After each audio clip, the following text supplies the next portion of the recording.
get over and done with this. Similarly. Okay, yeah.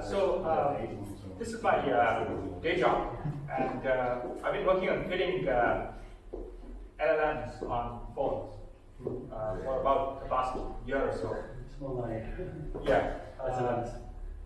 Yeah, so there's this fine line between SLMs and LLMs. So it's very subjective criteria, but I think it's generally accepted that if it's over a billion parameters, it's considered an LLM, and under it is an SLM. So we'll start with a quick recap of how LLMs work. You could talk all day about it, but we'll keep it short. So essentially, LLMs or GPTs, generative pre-trained transformers, have a very simple architecture. They take in a sequence of tokens and emit probability distribution. You sample from this probability distribution, slap it back onto the sequence, do the whole thing all over again. Naively done, it's horribly inefficient. Use some caching to make it faster. Probably won't go into the caching bits. So inside an LLM, there's an embedding layer which takes the token ID. So every LLM has vocabulary. I mean, I'm sure anybody who's done any NLP has some idea on this. It turns the token ID into a row vector. So essentially, you have lots and lots of these vectors which are propagated through these transformer layers. And at the end of it, you perform the inverse operation, which is you're essentially taking this row vector, which is the output, and turning it into a probability distribution.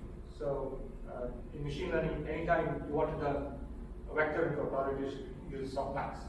That's what we do at the end of the LM head as well. And then you sample. And so there are a bunch of transformer layers in between the embedding and the output. And every transformer layer is also quite simple.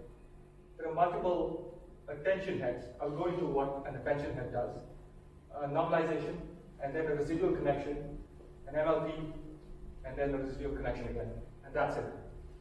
You just stack these layers up over and over again. To give you some concrete numbers, I think the latest Llama 8B models have 32 of these layers. And they have 32 heads as well, attention heads. Why do you have multiple attention heads? Because that seems to work. Okay, so self-attention, again, fairly straightforward. The idea is for every token. So do you have multiple attention heads because you're taking a distribution of data points? Is that something? Not really. So the hypothesis is that different attention heads learn to attend to different things. And so if you take a fully pre-trained transformer and then try to do some interpretability analysis on it, you find some attention heads are good at finding sentence boundaries, others are good at reading base 64 letters, so on and so forth. On the other hand, the NLP is more of an associative memory. Oh yeah, one more thing I forgot to mention is that 80% of the LLM's weights are in the NLP. The NLP is most of the weights, and the rest of it is just in the attention heads. Attention heads are super light in terms of weight, but it's super expensive in terms of runtime. That is because of this whole attention matrix, which is essentially computer at runtime. So, okay, so back to this thing. So we have three linear projections, Q, K, and V. V is a bit complicated. We're going to talk about Q and K. So Q stands for query, K is key. So you take the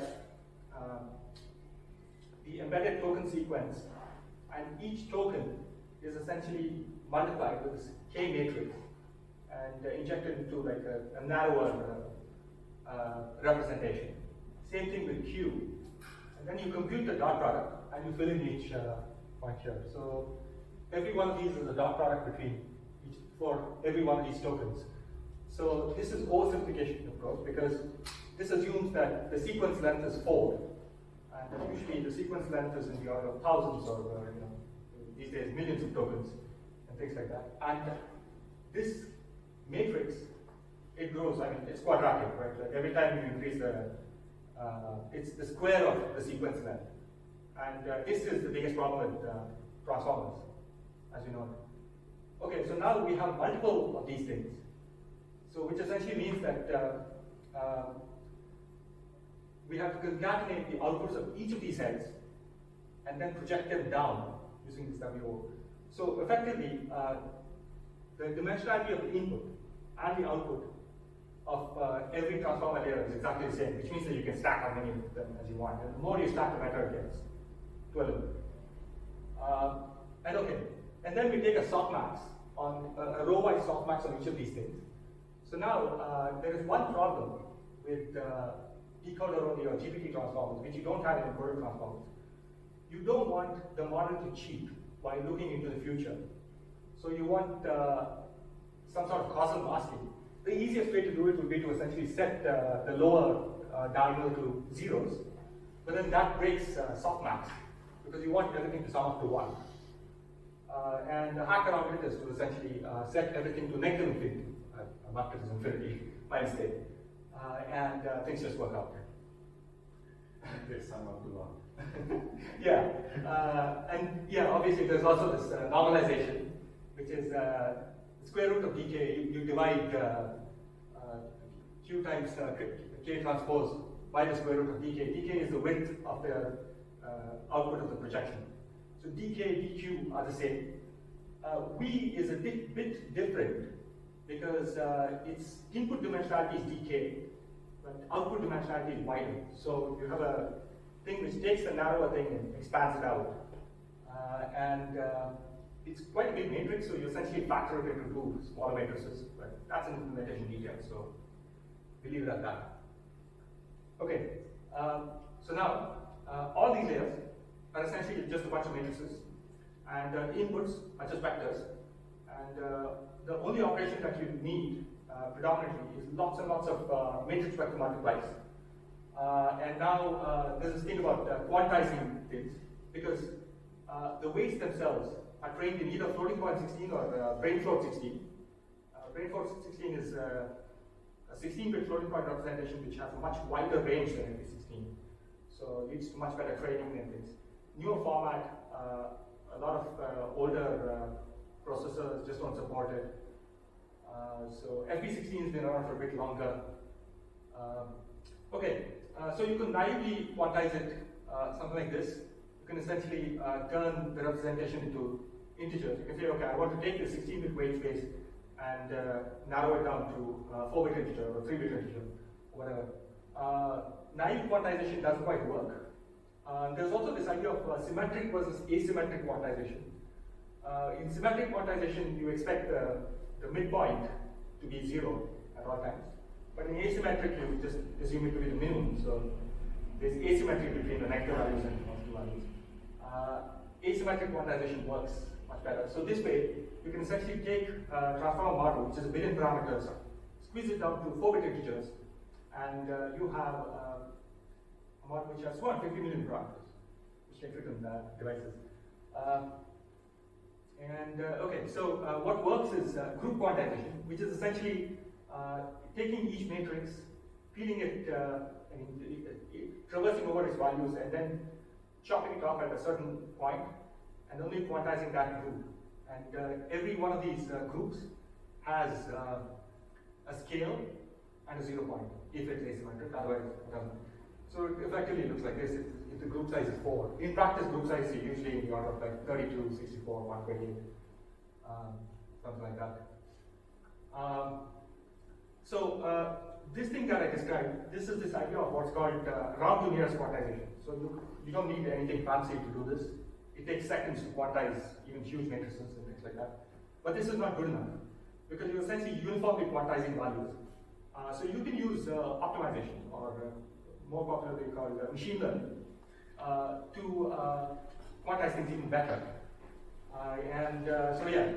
Round to nearest is a data-free quantization method. There's also something called AQQ, which is also a data-free thing. And there are a couple of other database techniques. I use this, the last one, that's called OmniQuant. So all these database quantization techniques are optimization based. So the idea is you give it some data, and you try to minimize the difference between the quantized matrix multiplication and the unquantized matrix multiplication. So you try to minimize the L2 norms. And data free is very similar. You just say you try to minimize the difference between the weights themselves. Yeah, I think that's pretty much it. And one final trick I mentioned before, that attention scales quadratically, and reducing the context length of a transformer is also a valid trick to do this. Yeah, that's my talk, but I'm sure there are a lot of questions. Go ahead. So why doesn't training with it for integers, so like with shorter values work? Why do we still go for the floating points to train and then quantize? Why not start with smaller numbers to train with? It's just that people didn't ask this question early enough. So I think there's a new paper about this thing called BitNet 1.58. So log base 2 of 3 is 1.58. So let's say 1.58 bits. But ternary bits, I think we spoke about this earlier. So you can train from scratch with quantized weights and make it work. There's one problem with the gradient flow. One thing is this, again, quantizing, you cannot propagate your gradients back through quantized weights because it's a discrete operation, right? But use this technique called, I forget what's it called. It's called a straight through estimator, where when you're doing backdrop, you just assume that the weights are quantized. Yeah. And that just seems to work. So they use this trick to train, I think this was made from Microsoft from about 2 months ago, where they trained ternary neural networks, and it does seem to work. So I think that might be the future. These extremely heavy weight matrices probably just not worth it. Yeah, I can see the tricks you could use to. You do carry on like the more details. Yeah. So I think again, LLMs are newish, but quantization is not. We used to do a lot of quantization in vision and things, and also binarization, ternarization were also very hot in computer vision about 6-7 years ago. And you use all these tricks to get the large language models onto the small phones. Well, also on computers, right? Like, not everybody can afford a A100 or H100 GPU. So, yeah. Not many people have that. No. Yeah, and also NVIDIA tries to squeeze people with, memory. And most consumer GPUs have not more than 24 gigs of RAM. And most LLMs won't fit. Most big LLMs. Yeah. So yeah, I think with all these tricks, you can get 7 billion and 8 billion parameters running on phones, and much larger LLMs running on computers. I can give you a demo later if you want to try the neural network. Yeah. So what's the difference in the results? No, so if it's difficult to say with chats, right? Oh yeah, so perplexity is the answer. Now what's your question? No, so the deal is that you can quantify the sort of fluency of a model. So essentially, there's this information theoretic measure called perplexity. The idea is how good is your model at predicting what comes next in a sentence. So there are data sets. There's something called Wikitext. There's also something called C4. And we try to quantify the perplexity, which is, obviously, a measure of information is in bits. And, okay, I think I'm, sorry? Yeah, so perplexity is a measure of how good a model is at representing information. And a perplexity of 1 is perfect, which means that it's a perfect oracle of all data. And usually it's a bit higher than that. And I think that entire train of thought is very beautiful, which is that intelligence and compression are one and the same thing. Okay, so let's take GPT 3.5 Turbo and compare it to a quantized version of it. How much perplexity will I lose? Yeah, so using data free, I think you can see this in Should I just go to my computer and open a paper? There are tables around this. Yeah, cool.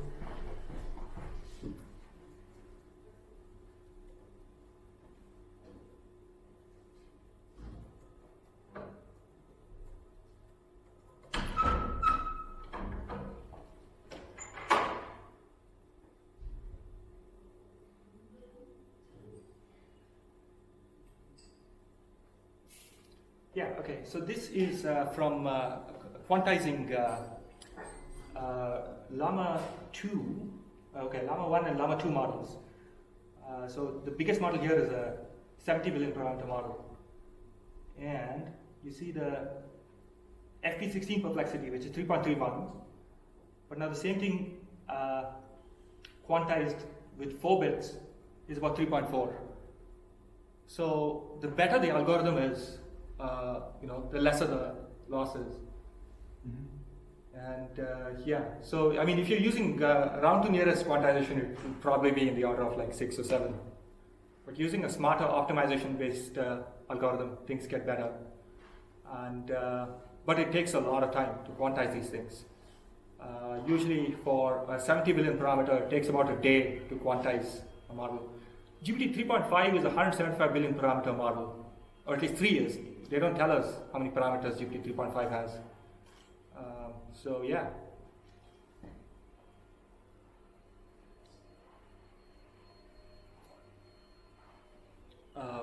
So I saw somebody was doing the application on the time series and Numerai. Somebody was trying to. Suraj? No. Yeah. I think that Suraj was doing transformers. Yes. And those are encoder-only transformers, if I'm not mistaken. Yeah. But nobody have used LLM. Maybe? Suraj is trying to use LLMs as well. Okay, so what is I the recommend. language? I'm sorry. For what language? There's no language. Oh, it's just an encoding problem, right? You just represent data as comma-separated values and fine-tune it, if that's what you want to do. And so listen to the results. He tried before with convolutional networks, like making it into like an image, your data, your error data per error, and working with that. And now he's doing something similar with. So he's just playing around, but his models are not doing bad, I think. But that's the crazy part about Numerai. I mean, you could just predict random stuff and do reasonably well that time. Yeah. So yeah.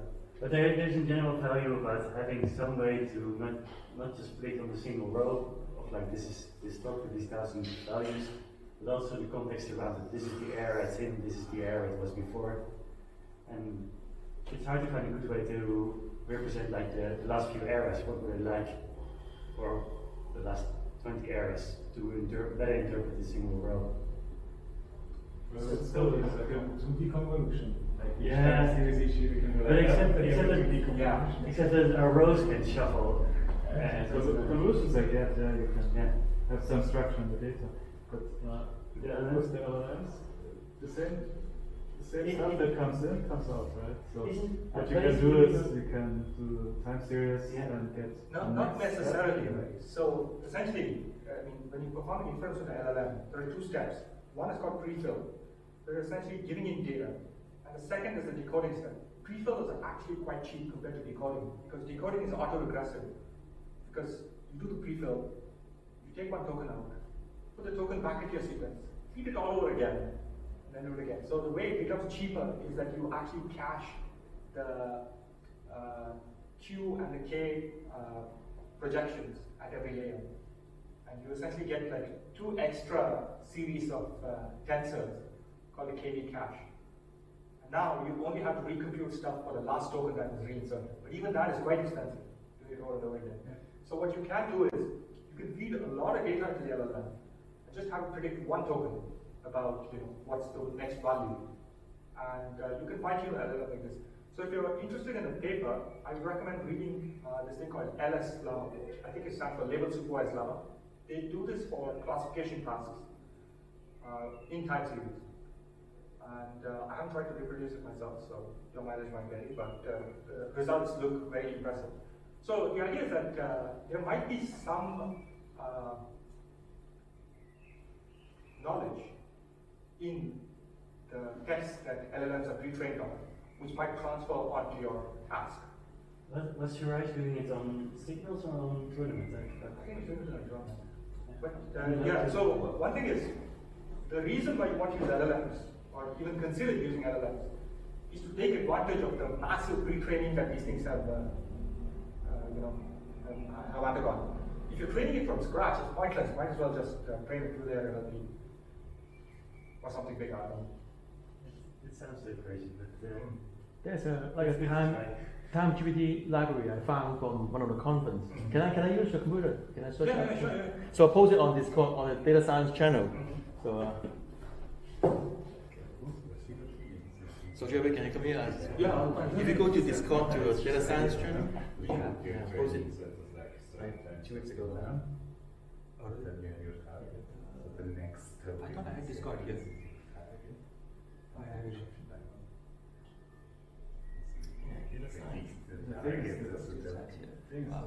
Right enough.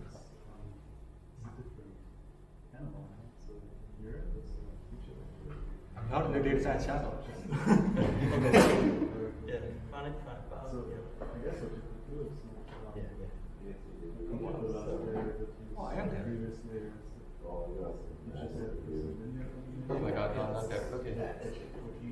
How do you open it on the main?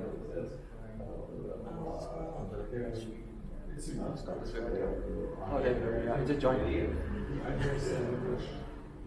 But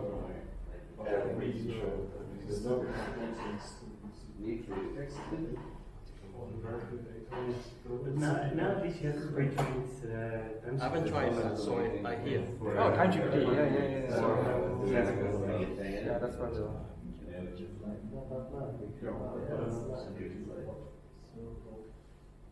How you get the time series? Yeah, so this is the one. Yeah, I think I posted LS Lama on the same channel. It's been similar. Been bouncing around. Also check on many types of. No, so this is just taking a regular Llama 2 model I know. and fine-tuning it on. Fine-tuning for time series. I see. Yeah. Yes. Now, okay, in tournament, yeah, Any more questions? I would like to know more about the whole era of feedback. Alright, thank you.